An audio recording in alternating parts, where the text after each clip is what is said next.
Vi er Mettes børn. Vi er inspireret af hende, der kaldte sig børnenes statsminister og glemte det. Vi er her for at minde vores regering og resten af Danmark om, at når vi svigter verdens børn, svigter vi også vores egne. Vi har ikke mere tålmodighed med statens manglende empati, dobbeltmoral og tavshed, mens børn dræbes i tusindvis. I tusindvis. I tusindvis.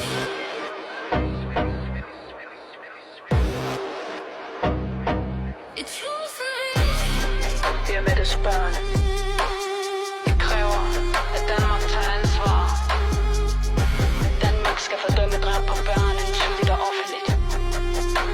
Danmark skal suspendere samarbejde med stater, der svigter børn.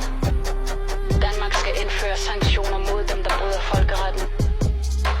Danmark skal prioritere humanitær hjælp til børn i krigszoner. Det er forkert at dræbe børn. Punktum.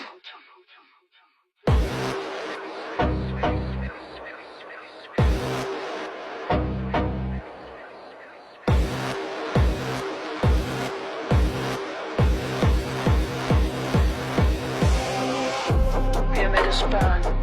Vi er inspireret af hende, der kaldte sig børnenes statsminister og glemte det. Vi er her for at minde vores regering og resten af Danmark om, at når vi svigter verdens børn, svigter vi også vores egne.